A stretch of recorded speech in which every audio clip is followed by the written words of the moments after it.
¿Sabías que puedes votar por el próximo video?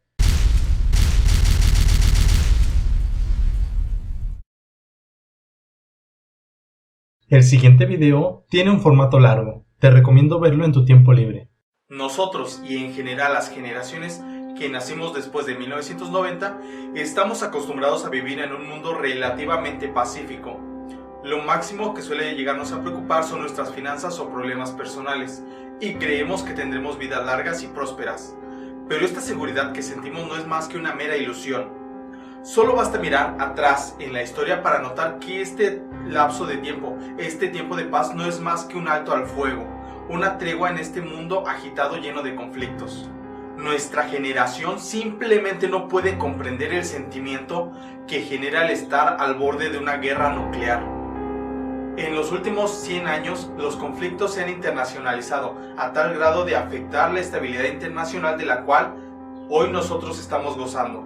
Y esta es una tendencia llena de conflictos que jamás ha cambiado a lo largo de la humanidad y muy probablemente no cambie en mucho tiempo.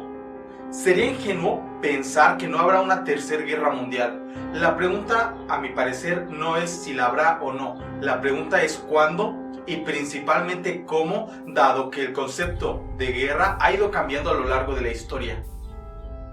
Pero algo que no ha cambiado es esta tendencia que les comentaba y probablemente no cambie en mucho tiempo. La última vez que tuvieron conflicto, las potencias, tanto económicas como militares, se dieron 46 años de conflictos, 46 años de disputas diplomáticas, amenazas militares, boicots económicos y situaciones que en general pusieron al mundo al borde de una guerra nuclear.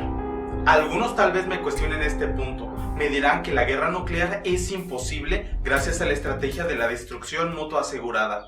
Otros irán más lejos y me dirán que una tercera guerra mundial jamás ocurrirá, porque los costos tanto en materiales como en vidas serían tan extraordinariamente elevados que la guerra se ha vuelto imposible desde el punto de vista económico y político. Otros me hablarán de las instituciones internacionales que previenen las guerras, como la ONU u otros organismos internacionales. Bueno, exactamente lo mismo se dijo de la Primera y de la Segunda Guerra Mundial. Foch y Bloch, que eran los representantes de esta controversia de la guerra tanto ofensiva como defensiva que se presentó antes de la Primera Guerra Mundial, serán los ejemplos.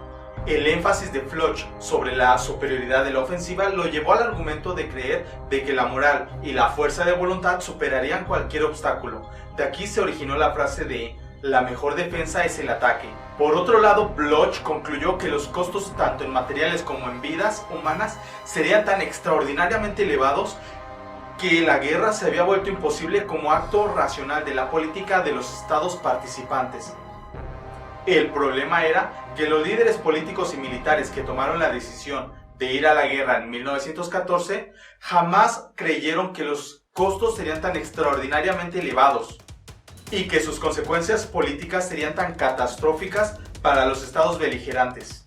La Primera Guerra Mundial condujo al derrumbamiento de 3 de los imperios participantes, el Imperio Alemán, el Imperio Ruso y el Imperio Austrohúngaro, y al debilitamiento del Imperio Británico y Francés. Aún aprendido todo esto, se desató una Segunda Guerra Mundial, más cruda y más cruenta que la anterior. Pese a los intentos de mantener la paz de Chamberlain, cosa que le permitió a Hitler ganar más poder, se desató esta guerra. Algunos me dirán que alguna acción o evento en concreto originó esta guerra, pero no es así. Lo que originó esta guerra fue la intención de Alemania de imponer su propia hegemonía en la cual fuera Alemania el centro de Europa. Ellos creían que si no agredían las colonias británicas, pues no tendrían conflicto con Gran Bretaña. Cosa que no fue así, dado que Gran Bretaña estaba comprometida con establecer el status quo.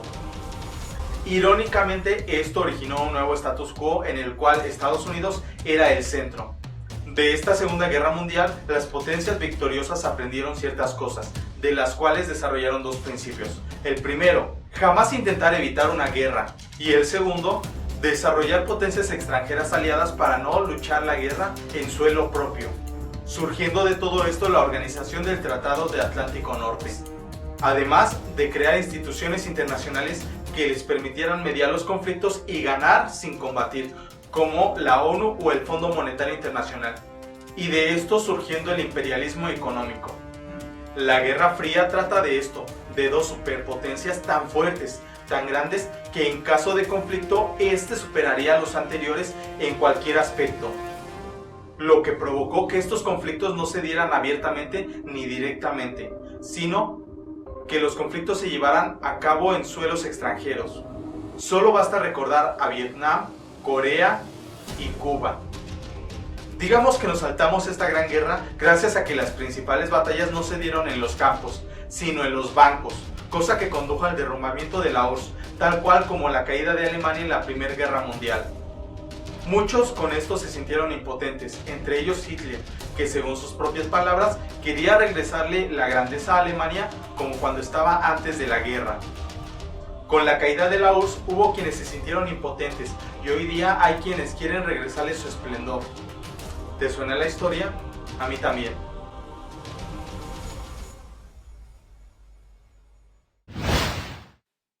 Quiero aclarar, no es que compare a Putin con Hitler o a Rusia con la Alemania nazi. Cualquiera se ofendería con esto y no es mi intención. El punto es que el ambiente que hoy se está cuajando es muy similar a los periodos entre guerras. La anexión de Crimea en Ucrania con la de Checoslovaquia, la guerra de Siria como las de la Guerra Fría. Las piezas han empezado a moverse. Las relaciones entre Rusia y Estados Unidos se han enfriado y una nueva Guerra Fría está tomando lugar. Entre los principales participantes y movimientos tenemos los siguientes roces. Estando Siria a punto de liberar a Alepo de mano de los insurgentes, Turquía inicia bombardeos en Siria. Rusia sostiene que esto es una clara violación de Turquía a la resolución de la ONU y envía refuerzos a Siria.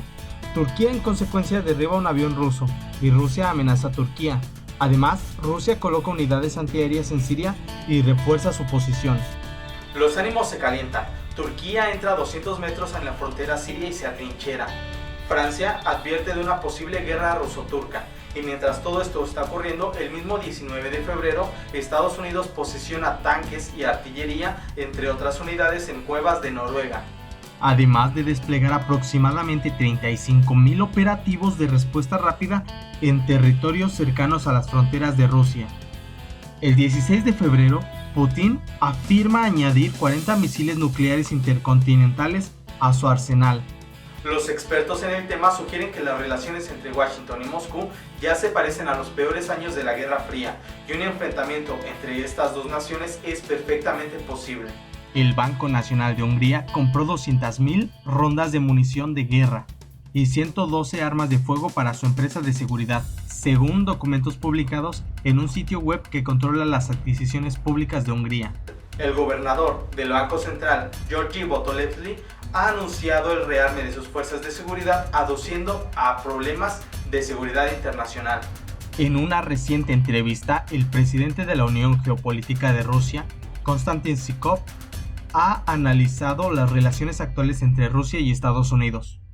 Ellos tienen la intención de retirarse del Tratado de Misiles de corto y medio alcance.